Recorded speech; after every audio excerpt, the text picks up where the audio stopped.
This is Swarfcast. I'm Noah Graff. I am so honored to have my good friend Logan McGhan back on the show. He is a manufacturing engineer at a semiconductor machine shop in the Phoenix area. Welcome to the show, Logan. Hey, it's good to be here, Noah. Thanks for the invite. It's an honor. Oh man, Logan is one of the OGs from the show, one of the first guests, first season, I think, back in 2018. It's been a minute. I know. He is a treasure hunter like me, former treasure hunter, but I think he still is. Used to work for another machinery dealer, Katy Capital out of Arizona, way back in the day. And then he decided to pivot to working in production after that. And because he already had a background in that. And first, I just want to get, in a couple sentences, a brief overview of what you do at your company right now. And then we're going to take it back a little bit. Okay. Yeah, so I'll develop a process and create basically a method that has 3D models and computer-aided manufacturing and prints and bill of materials for producing whatever widget is needed. And these are widgets that go into the machines that make the semiconductor chips. Yeah, 100%. There's over 1,000 different processes in the production of a chip, and it takes months to produce. So you have washing, you have different, plasma deposition, different aspects of the production of the chip. It's quite involved. A lot of it's actually, way over my head. But we get the prints and the drawings, and sometimes the components that we're working on are considered a gating component, meaning they're holding up a project from actually going to a deliverable side. So we really turn up the intensity on solving that problem as quick as possible. And we've gotten some really positive feedback from our customers on being kind of a go-to source to solve the problem. When the company, such as Graf Pinkert, knows both the buyer and the seller, it was a fit, a great fit. And that made all the difference in the world because they knew our desires and they knew the company purchasing KMY. They knew that they were looking and they put the two together just perfectly. You've been in the business all these years, know and have a great wealth of knowledge of your customers. That was very, very helpful. Right. So you're making the parts that go into these machines, and for semiconductors, the machines have to be super precise and they need really high quality parts for these machines, I'm gathering. Yeah, 100%. High quality, certified material, and clean. Cleanliness You're is using super important. Makino machining centers? Makino horizontals right now, and we've got some verticals to support as well as lathes to support that effort. This is what we're going to talk about today. It's about the industry, but it's a lot about mentoring and training and teaching. This is something that I've seen in Logan that I think sets him apart. And I want to take it back now a little bit about what's led you to today. Just starting at the beginning, I mean, tell me a little about your father briefly, and then what led you into machining, etc. Just briefly.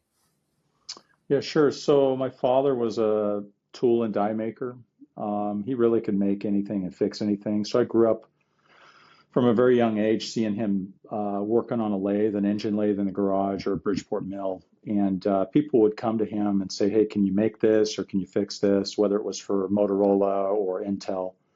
And he would do little odd jobs to fix maybe something that was 90% good, but needed some special TLC, and he would figure it out. So he has a engineering background, and so I just grew up exposed to that at a very young age. And he always encouraged me to work in the shop with him. And I can't tell you how many things I've, ruined, pieces of material I've ruined trying to learn how to saw something or file something or deburr something, if you will. Was he tough? Was he a tough guy? Oh yeah. Yeah. My father's the toughest man I've ever met. I've met some tough men. He's, yeah. Yeah. He worked on the pipeline. Yeah. Irish. He worked on the pipeline in Alaska. When there was a contract up there, and he was, I don't know, 100 miles inside of the Arctic Circle for a 3-year contract. So I think you have to be pretty tough and resilient to. But I mean, it's also just as a father, was he tough on you and your siblings, or was he? Oh, 100%. Yeah. Yeah. He's, firm but fair. But there was always consequences. Yeah, and if he didn't have it, he outsourced it to our Korean master at a young age. So we had a Korean master that he. Yeah, explain that. Yeah, I think I was 5.5 or 5, and the order came down from Dad that, hey, we're going to do this Taekwondo thing, and so was he a Vietnam vet? He did some stuff around Vietnam era, but he wasn't deployed. So I jokingly call him a not a gump. He was really smart and placed high on some tests. And so that got him into a different sector. And I know he'd rather have me not talk about it, but that's, yeah. Okay. So he knew this Korean guy. Tell me about that, because this relates to what we're going to talk about. So he found him. Yeah, he kind of went around and interviewed everybody and found this guy that was a former bodyguard for a Korean president that fled the country during the coup. Now this is true. And his name was John Kil Kang, and we trained under him for about 10 years. I would tell I was just about 15. your own private teacher, your own private guru. He did classes, but then we had private lessons, and my dad, I think, paid him extra to do the traditional methods, which was, bare knuckle push-ups, and you might get the hanyang to the hindquarters. So it's basically a paddle. You get paddled. Has your dad ever discussed why he took an extra interest in you guys doing that?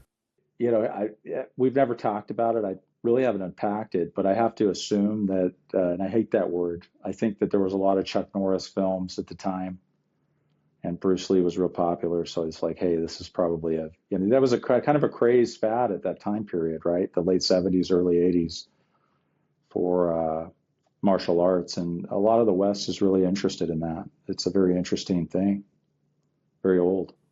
And he just thought that this would be good for your mind, good for your body. This was a way of him raising you right by. Oh yeah, 100%. Yeah. Yeah, 100%. Well, did he know how to defend himself, or was he learning from it, or? Yeah, he went and took the stuff with us, the Taekwondo with us. So he got us like third degree black belt. Yeah. Fast forward a bit. Sure. You were programming and working in a shop, or what were you doing after? So you went to trade school, and then what happened? Trade school, some engineering school, and I started programming for an aerospace outfit in my mid to late 20s, and really found coaching and mentorship between two older guys that had done aerospace for, between the two of them, probably 40 years. And there's a lot of little nuances that they just don't cover in school for aerospace components, right? Like you're not going to go to ASU or U of A and learn all the specs for valve bodies or turbine components for Honeywell. It's just its own special thing. And the company I was at the time, we were doing a lot of parts for the Apache, because there's a plant here local where they make the Apache for, it used to be McDonnell Douglas, but then became Boeing when they bought them out. And I remember they got slowed down. We slowed down, and the engineering manager came in and says, well, you can either clean parts with the guys in assembly, or you can read these military specs, these mil specs. I said, I find that the military specs, I said to him, I says, I find the military specs are really an exciting thing for me to look at. I'd love to read them.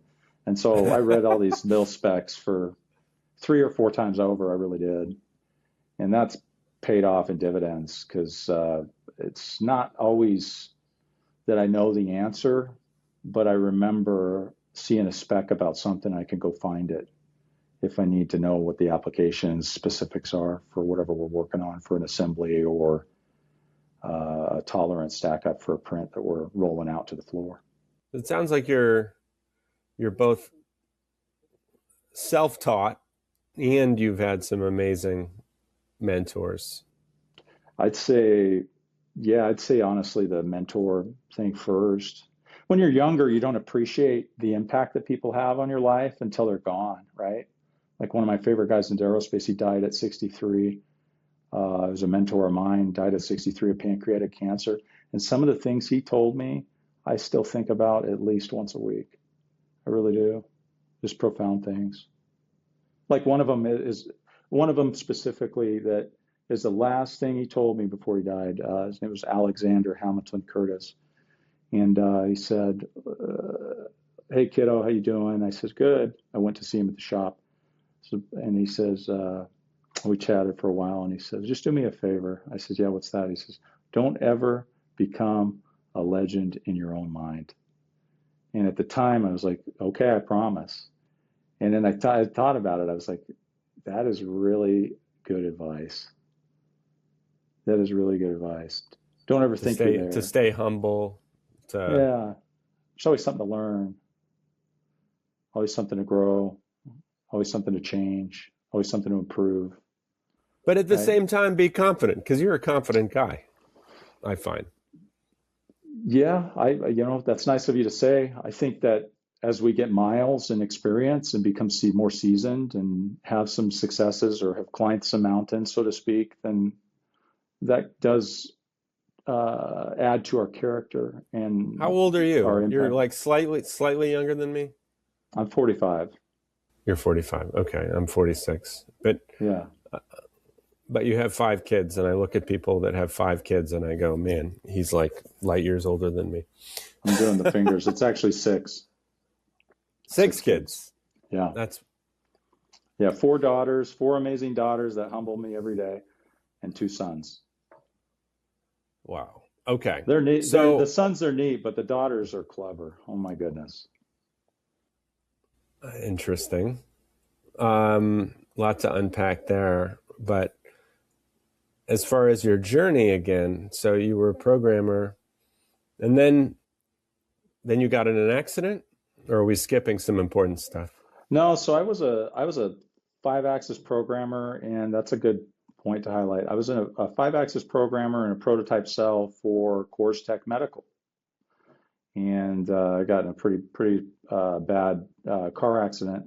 It didn't seem that bad, totaled the car, but I impacted the back left side of my head on the side window pretty bad, and I didn't tell anyone at work because I was like, it's hard to explain, but I'm like, I literally went to the machine I'd been running stuff on the day before, and I looked at everything, and I'm like, I don't know what the hell I was doing, man. I'm just gonna take my time. And so you had a head trauma? Yeah. So you were just coming, and you were just like, whoa, I don't have it right now. Is that kind of what happened? 100%, man. I was not 100%. I was just trying to feed my family at the time and still trying to figure out everything. It was probably 7 weeks later, the doctor I was seeing at the time said, I was really worried about you. I wasn't going to tell you, but you weren't getting better. He's like, I'm finally starting to see some improvements, but he says, I was really worried about you, kid. That's what he said. He was a good doctor. Worried that you had brain damage. Yeah, I probably did. I mean, I didn't. No, really. I mean, I suffered from insomnia for years. Uh, I did the prescribed pill stuff that they gave me, and that, you know, that it's like my aunt that's a nurse said, she's a nurse for 30 years. She's like, she said at a family get together, and I'll never forget this. It was great advice. She says, those things are like crutches or a wheelchair. They're good to a point until they're not. And that's what I needed to hear at the time. Then you pivoted. And if you hadn't pivoted, we wouldn't even know each other. 100%. So then what happened? With which detail? You had trauma, and then you knew some used machinery dealers at KD Capital, and then you said, yeah. So truth be told, I was a manufacturing director. I kind of put myself back together, and I was just doing the best I could. And but I wasn't healed all the way, and I had some cash, and I'd buy and sell some equipment and flip stuff. I was a manager or manufacturing director at the time over like maybe 36, 37 guys. At a small Navy shop. We were doing prototype work for basically the Navy SEALs at the time.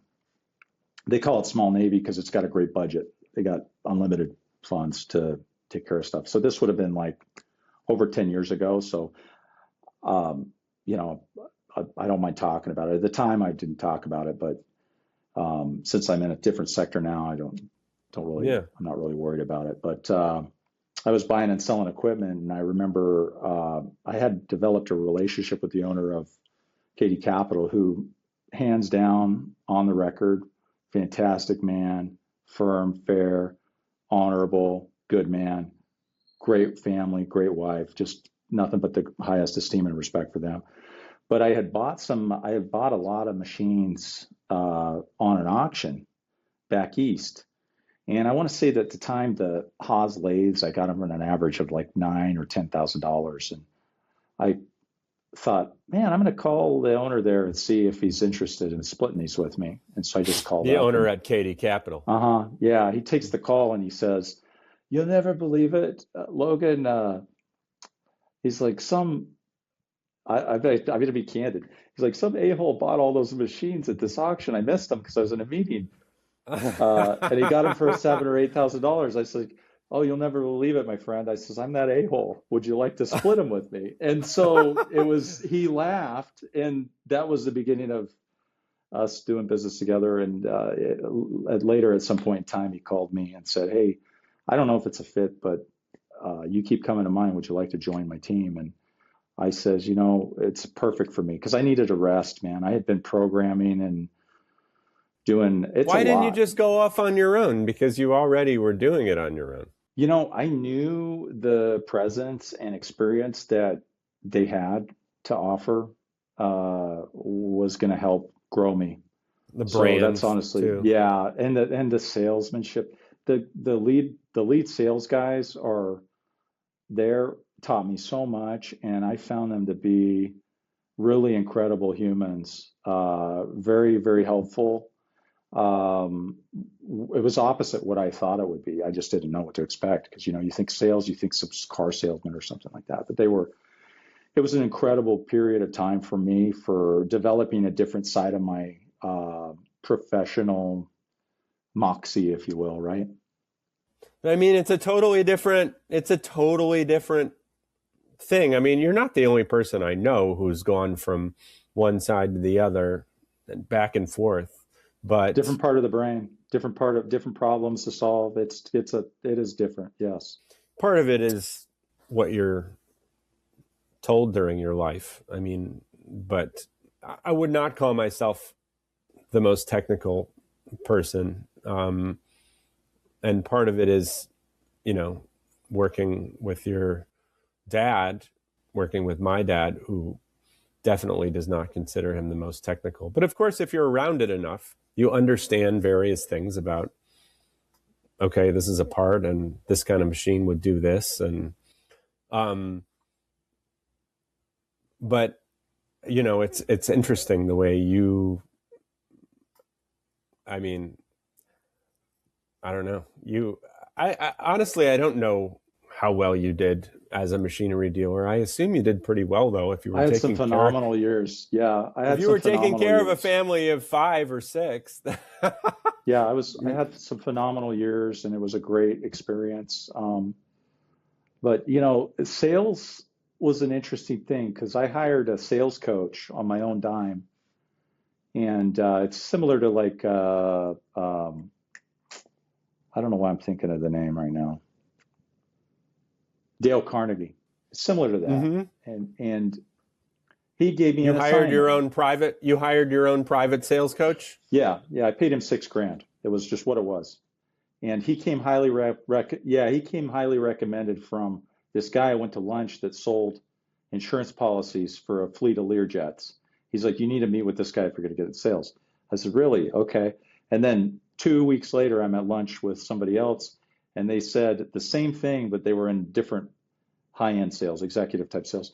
So I hire this guy, and the one assignment he gave me, I mean, there were a lot of things he gave me that was really powerful, but the one thing he gave me as an assignment was anytime you go to the deli, get the people's name, get to know about them, ask them, make sure they know that you care about them and you put them first, and make that your habit. Anytime you're at the store, and that's the truth is when you're an engineer, at some point in time, and when you're programming, you're working with machines, you're dealing with robots and automation more than you are people.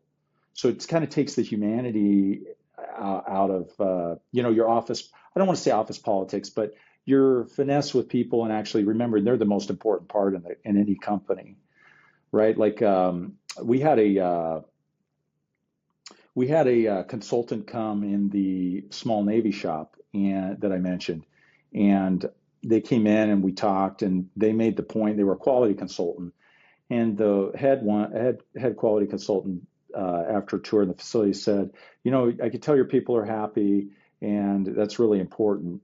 See, he's like, you can buy these Morisiki machines or the Makino machines or the Citizen machines off the factory, and they have a spec where they're all about the same because they hold that standard at their level of manufacturing and calibrate them. He says, but you put those in a building, what makes those really perform is the culture of the people around it and how happy they are. And that really stuck with me. I mean, that was something I heard probably 11, 12 years ago. Not all companies have that. It really culture is driven from leadership, right, from above. And so I don't want to ramble too much. I'm sorry about that. No,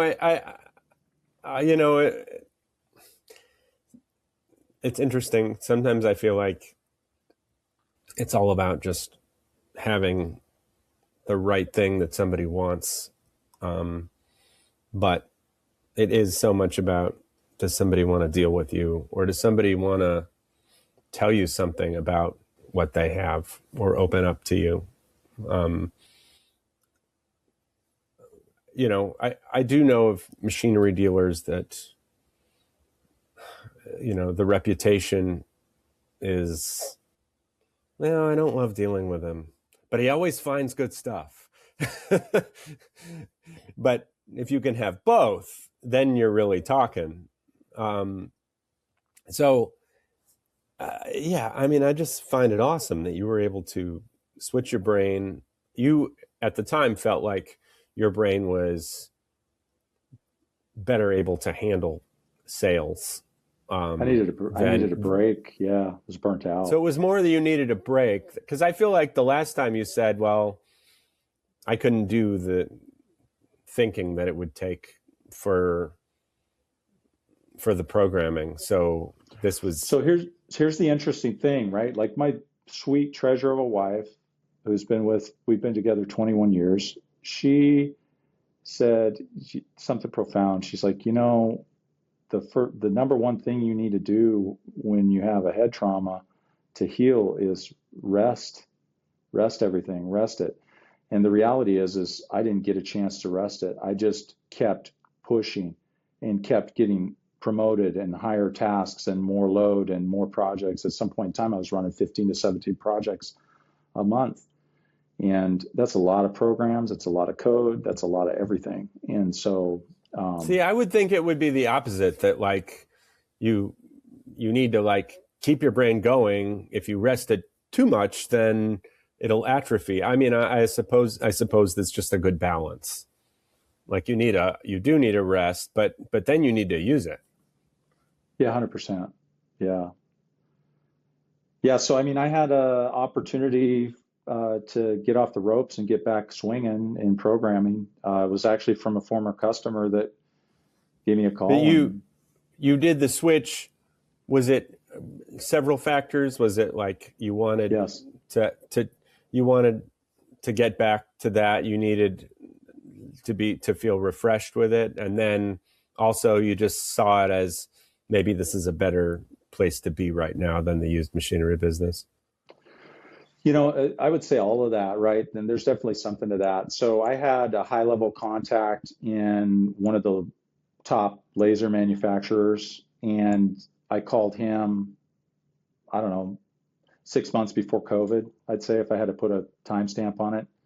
And I just was making my calls, and I said, "Hey, how's it going?" He's like, "Hey, Logan, I normally wouldn't take this call right now, but it's something said, hey, pick up the phone." So I picked up the phone. I just got out of the meeting with the CFO and the CEO and all our legal team and all our marketing team. And this is a big laser manufacturing. I'm not going to say the name, but I mean, there's only so many.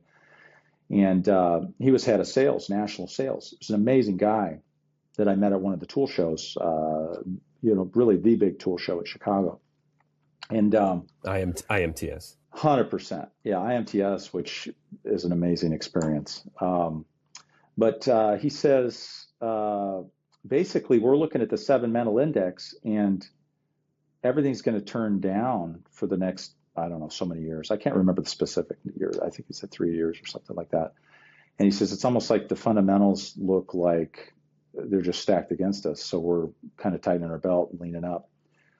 Same week, I talked to a high up salesman with Sandvik, Coromat, the materials group, and he said something similar. And I'm like, well, clearly I don't know the 7 metal index, but I probably should know about the 7 metal index. So yeah, I never heard of it. Yeah, apparently it's some fundamental that these manufacturers look at. So people that probably are a little bit smarter than us get together in a room and, I don't know, look at the charts and the diagrams. I don't know. But anyways, so I'm like, man, something's going on here. And then I call a client in North Carolina who's in automotive manufacturing. And he says different details, but he's like, yeah, I don't even know what we're going to need. Like, it's just not looking good. At the time, I'm commissioned, 100% commission. So what year I'm is this? Freaking out. This would have been around COVID, 2020. Okay. Yeah, there's like some overlap. I'm still grinding deals and working, but it's definitely leaner, right? Like it's just a leaner time.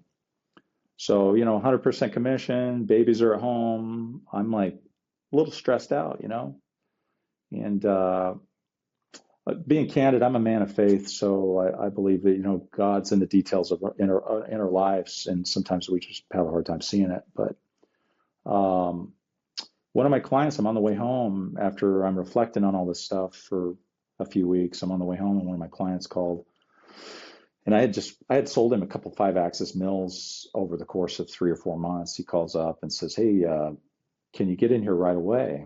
I need to meet with you." So I'm thinking, hey, commission time, he needs another 5-axis mill. Wrong. So I get in there, and he has me close the door. We sit down, we start talking. He says, "Hey, can you still program? I've known you, like, at the time, I don't know, 15 years or 17 years. I said, oh yeah, I can still program. Really? Like, you could really program? Yeah. I said, yeah, I can program. He's like, how confident are you? I says, well, it's, for me, I mean, I did a lot of volume. I was with one of the top Honeywell shops in the Valley, worked with some really incredible people there. I'm pretty sure I can program.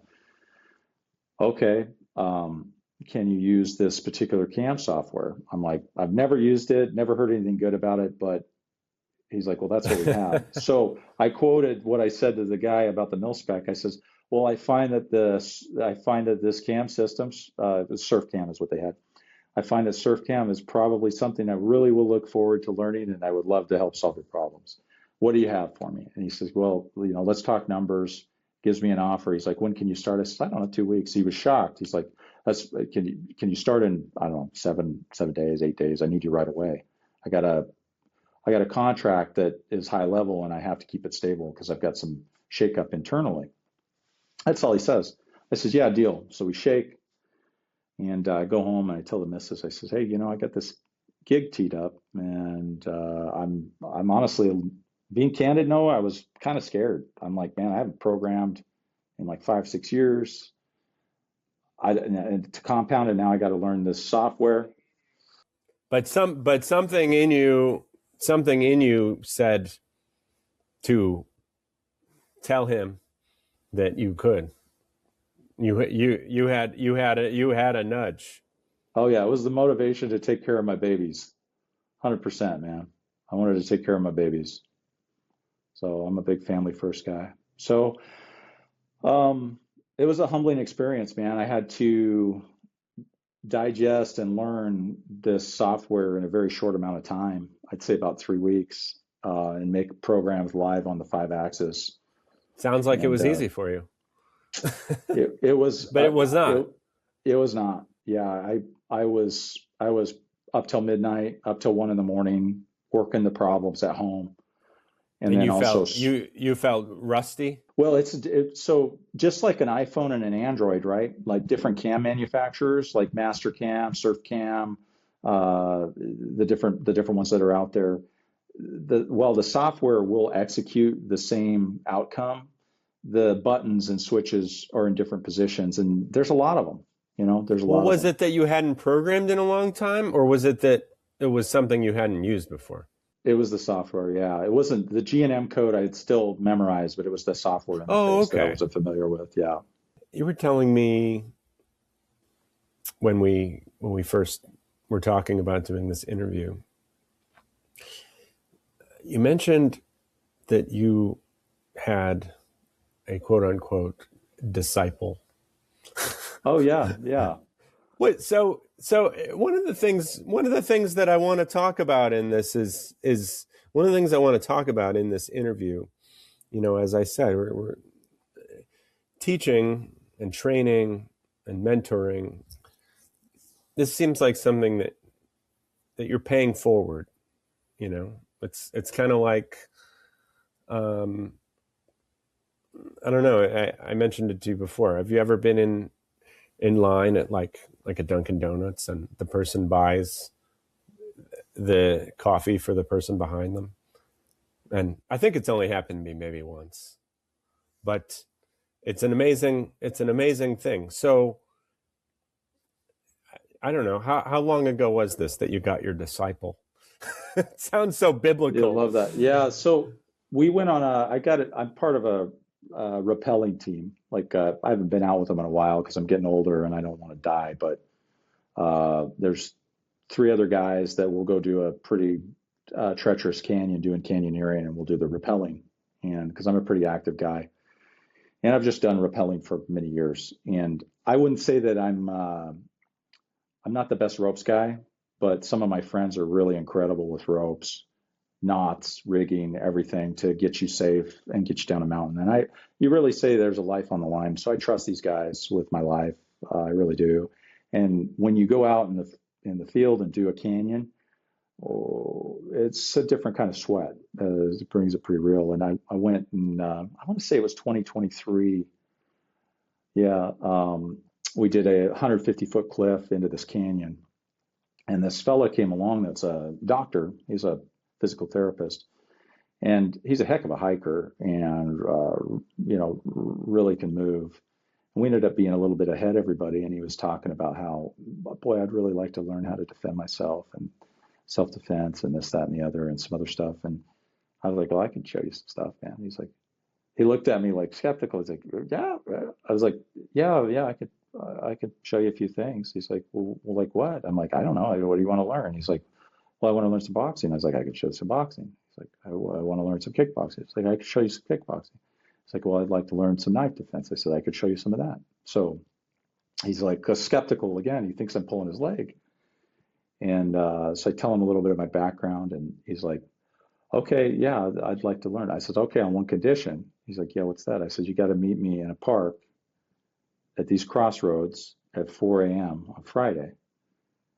And he's like, okay, I can do that. So we meet at a park 4 a.m. And I figured if he doesn't show at 4 a.m., he's not worth messing with. So he shows up, and we consistently train together for, I don't know, a year and a half or so. So what time do you wake up in the morning? 3:38 in the morning. Well, you must have been waking up a little earlier if you got there by 4 a.m. Yeah, it's probably 3:15 on that one for Fridays. And you trained him for years? I'd say about 2 years, year and a half. I got him to where he could do a good jab and a good right cross and a hook and knock somebody out if he needed to. That's for sure. He can And move. he didn't pay you. No, I didn't charge him a dime. Did he offer? Yeah, actually, I said, dude, I don't want your money. I just want your smiles and friendship. And he laughed. He's a good guy.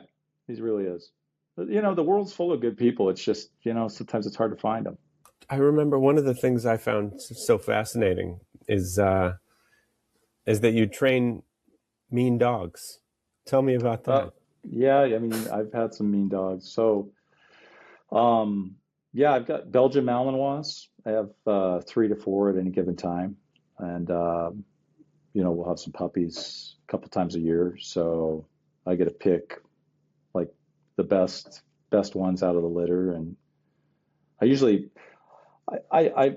usually find like a veteran or a retired police officer that identifies with this breed, and I'll usually wholesale them the dog, and it's been very helpful for their PTSD. Well, I'm talking about when you would take a dog that was like a problem dog.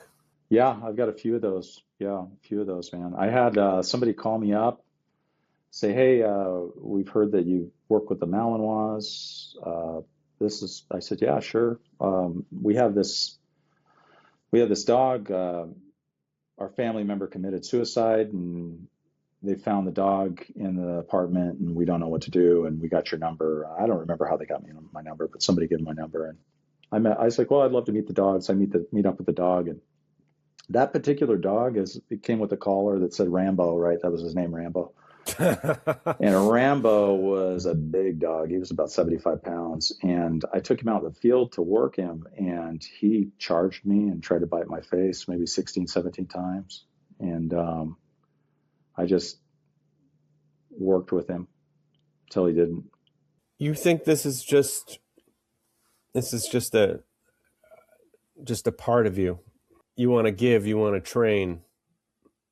I do love to train, man. I train 7 days a week. I have for a long time since I made my comeback and put myself back together. I mean, right, when you're on the island of sick, there's nothing you won't do to get off of it. Yes. When you're sick and afflicted, whatever that is. And people have different sicknesses, people have different, challenges.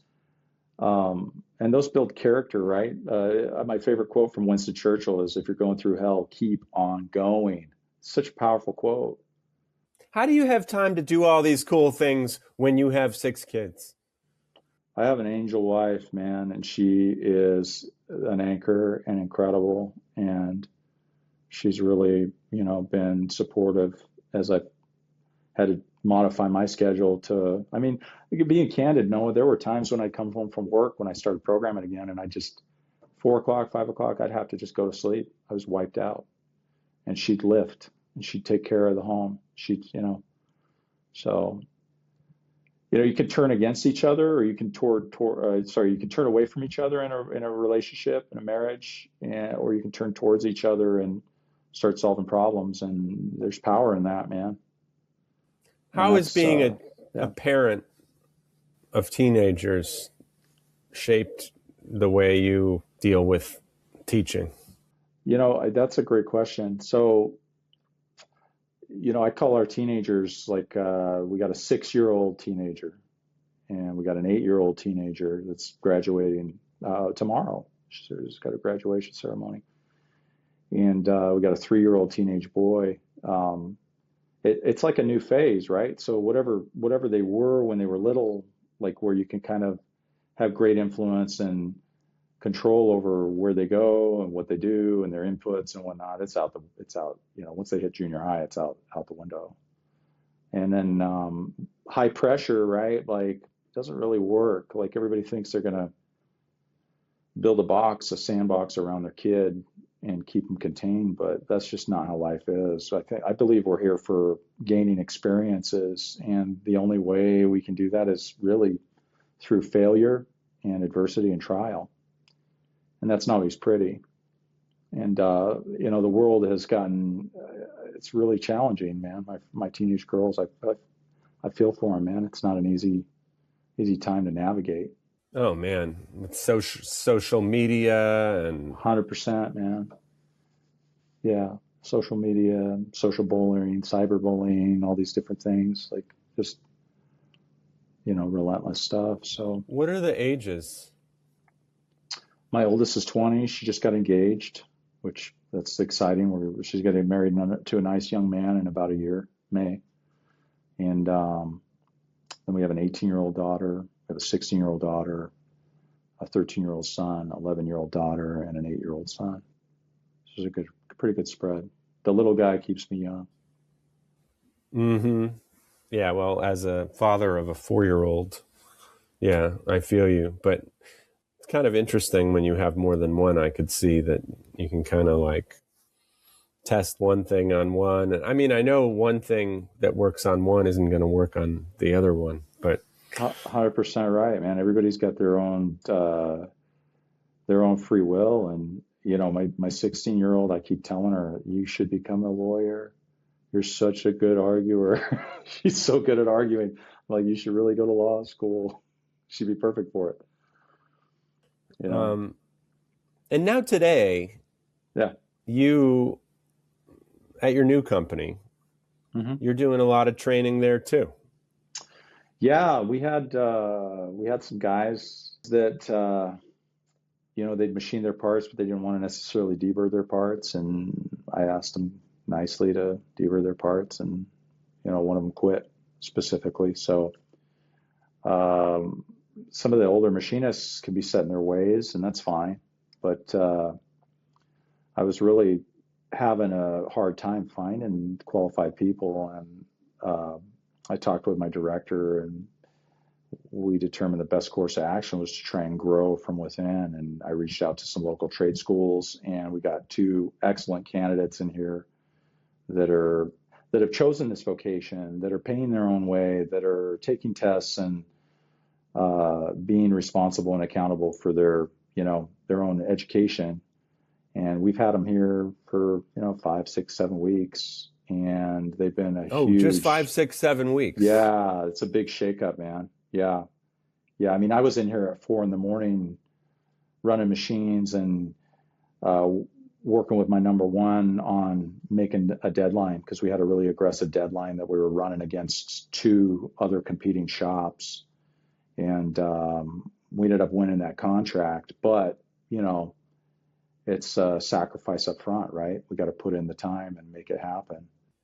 And you're doing a lot of hands-on. Even though your job is programming, your other job description is being mentor. Mentor, yeah. So, I mean, truth be told, when I was in trade school, I was in a machine shop class, and the machine shop professor was my first class, and I was there maybe 3 weeks. And he comes over to me nicely. He's a very nice older man. And he comes to me and says, "Hey, are you planning on taking a computer class?"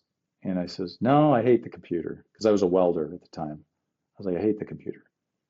And he, in front of everybody, there's like 27 people in there, and he has this outburst. He's like, "Kid, if you don't take a computer class, you're an effing idiot." He says it was a direct quote. And I was so embarrassed that I'm like, I better take a computer class. That was a mentor, that's a different type of mentor, man. But I'm so grateful that he lit me up like that, because it's made all the difference, man. The computer and the CAD and the CAM education that I've sought out, whether it's in a university setting or private sector, right? Like SolidWorks does some great classes on site. Same with Mastercam, great classes that they offer to get people up to speed with their software and product. Well, what do you think? I mean, look, you do have a 20-year-old daughter. I'm assuming the new recruits are probably not much older. What do you think of this generation of kids I mean, obviously you can't stereotype. Is there patterns you see in these kids, this Generation Z or?